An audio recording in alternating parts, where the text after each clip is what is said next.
Welcome back to 3.24 Necropolis League. A quick disclaimer here is this is compiled from patch notes, interviews, reveals, FAQs, and etc. The sources for this will be listed in a link in the description below. A video will later follow up with any new information or strategies once I've gotten a chance to interact with the mechanic, since I do work on the league right up until release and all things are subject to change until then.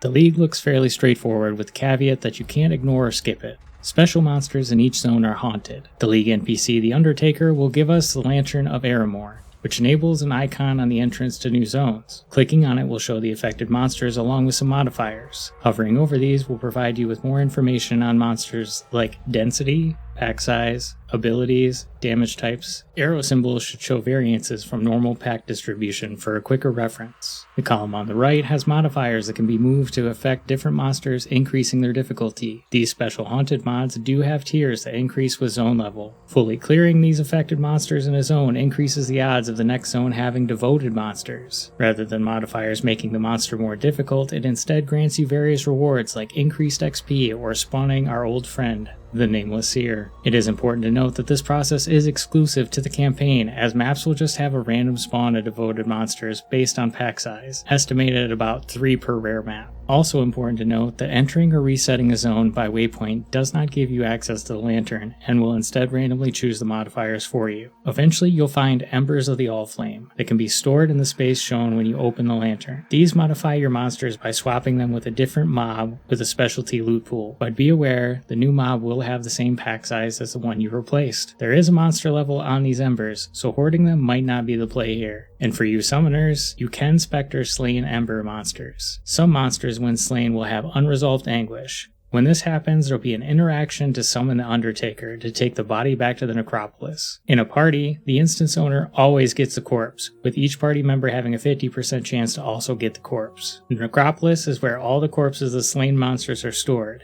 and you can have a maximum of 64 before you either have to click the cremate icon or buy an empty coffin for 1 chaos. This itemizes and therefore allows you to trade the corpses if crafting isn't your thing. All these corpses have a modifier on them to help target item mods, although there are some that increase the effects of adjacent corpses. Outside the morgue are a bunch of open graves where you'll bury them to start the crafting process. You can use one corpse or you can fill the cemetery, as all adjacent touching corpses are consumed upon exercising. Think of it like fossil crafting, with many fossils in a large resonator. Prior to exercising these bodies, you'll be presented with a menu where you'll define what type of item you're looking to craft. When selected, the Undertaker does have a dialogue that is unskippable, but it's shorter if less corpses are used. Again, if crafting isn't your thing, you may trade these corpses, but there are others to keep an eye out for. Special named corpses of historic figures when buried and exercised together will give you some of the League uniques. One in particular being this threshold style jewel that can be affected by surrounding corpses. In the endgame, once you've opened the lantern for a map, it can no longer be traded.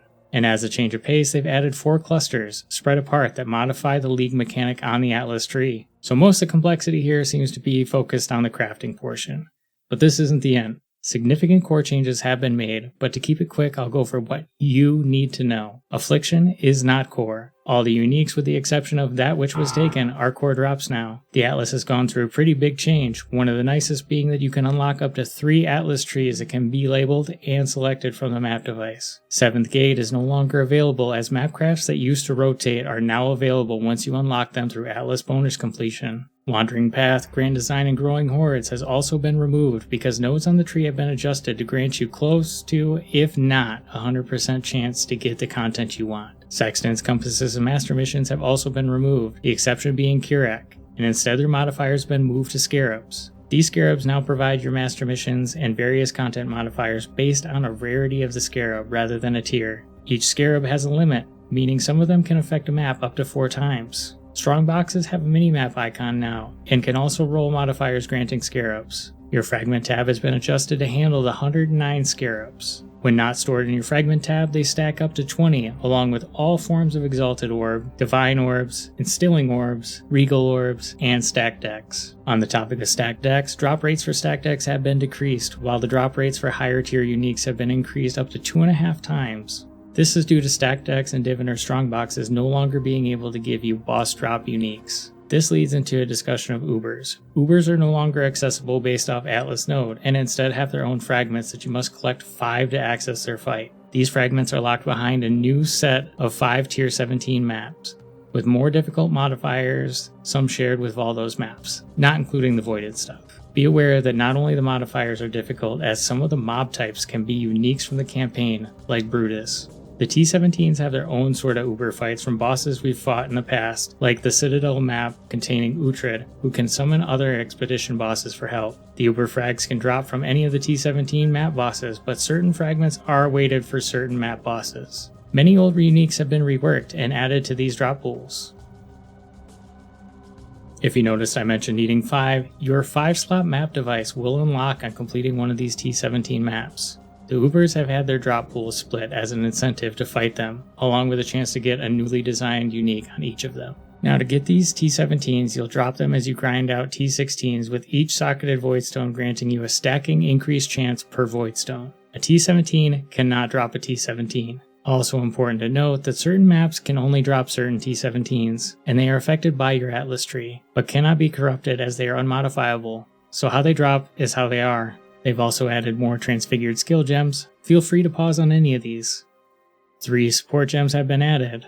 Automation support, which will auto-cast instant skills once off cooldown, at the cost of an increased or added cooldown and mana multiplier. Call to arms support, which will auto-shout your warcry. This can only support one warcry. With the addition of these 2 automated features, you can no longer bind an instant skill to left click. Summon Sacred Wisp adds a trigger bot style effect that will have a chance to repeat your wand attacks when you fire them off, with the chance increasing while near rare and unique enemies. Some player and Ascendancy changes are: Soul Eater has been changed for both player and monster, as it's now capped at 45 souls, each giving 5% increase cast and attack speed, and you lose 1 soul every half a second if you've not gained a soul recently, which usually means 4 seconds. Another note is monsters do gain 2% less damage taken per soul. Unholy Might now gives 100% Fizz to Chaos Conversion, and a 25% chance to apply Wither on hit. For you Necromancers, with instance off left mouse button, Bone Barrier now gives minions % increased max life as extra ES, and a percentage of their damage leached to you as life. Mindless Aggression also now gives more max life and more damage. For Guardians, your Sentinel's fire damage has been decreased in a smaller radius. For everyone else, the Call to Arms node changed to Warlord's Call, and now gives Warcries no longer exert attacks, and Warcries also grant their buffs to nearby allies. Miners affected by the left mouse button change get a little back with a new mastery that causes mines to detonate while you are moving, although they did remove the 5% increased AoE per mine mastery. Some miscellaneous changes are: Tormented Spirits have more life for you Ghostbusters out there. Cycling damage reduction has been changed to Adaptive Resistances, which makes the monster become resistant to the highest damage type taken. Stygian Spires can no longer be affected by additional projectile map modifiers. Along with this is the removal of the following Arch Nemesis rewards: Conversion to Scarabs, Conversion to Gems, all white sockets, all duplicated, increased player XP, increased gem XP. And for Essence Farmers, Screaming is the highest tier a white map can provide, while Shrieking is the highest in yellow and red.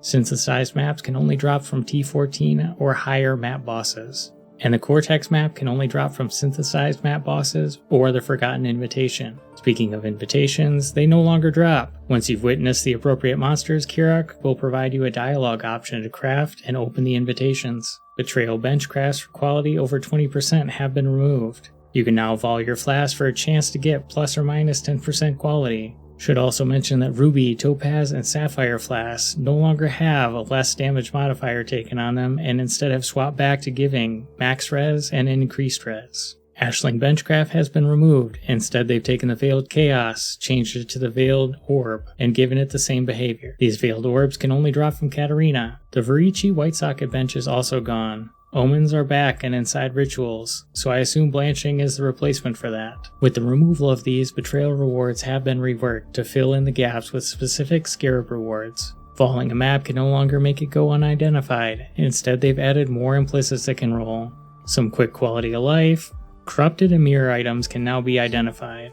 Breach hands open when you walk over or near them. Monsters Detonate Dead is more telegraphed, visually and audibly. Uber Elder fragments can now be Horticraft swapped, Shaper with Shaper and Elder with Elder. Pressing Alt on a map displays the monster level for that map.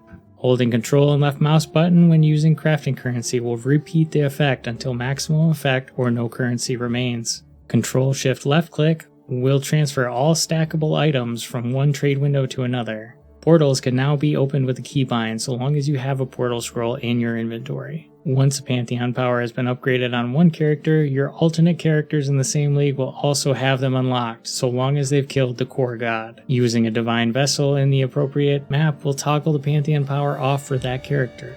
Speaking of alternate characters, they've introduced little surprises of old mechanics in the campaign, such as the Locus of Corruption. And that's all. I'll see you in the next one.